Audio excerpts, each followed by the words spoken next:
नारी तार परिचय अनेक केतेबेले से साजी थाए माँ केतेबेले साजी थाए स्त्री आउ केतेबेले साजी थाए जीवन साथी। जीवन प्रतिटी मोड़े नारीर स्थान बदली जाए।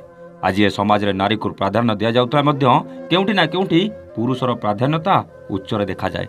अनेक जगार आज भी नारी को अबला दुर्बला सजै दि जाए। किछि लोकंग मतरे नारीर स्थान केवल घरर चारिकांथ भितर ही सीमित रहिबा उचित। हाथ में शंखा और मथारे सिंदूर पिंधि से निजर परिचय बदलाई थाए। निजर लोक मानकु छाड़ी से अन्य जनकु निज जीवन अंग भाव ग्रहण कर नहीं थाए।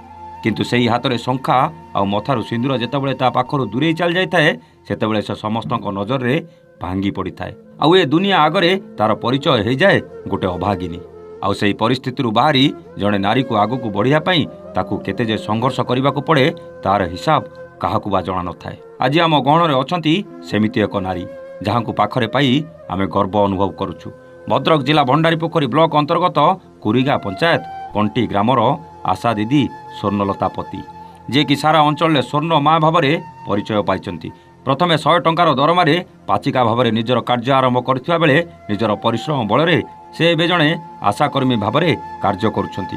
समाज सेवा को निज जीवन व्रत भाव ग्रहण करी स्थानीय लोक मानकु सचेतन करिया पई पाद बढ़ाइछंती। 57 वर्ष बयस मैट्रिक पास करी से पाठ बढ़िया पई कोनोसी बयसर सीमा नथाय बोली प्रमाण करी देखाई दैछंती।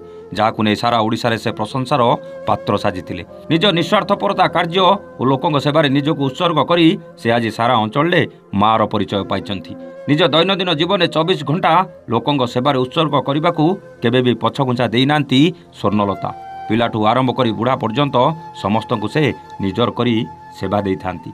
आ सेथिपाई तो से तांको अंचल रे आज द्वितीय मदर टेरेसार परिचय हासिल करि पारचंती। आज आमर ए मंच रे सेमिति जणे साहसी नारी को सम्मानित करिवार सुजोग पाइतिबारु एवान परिवार आज धन्य मने करूछि।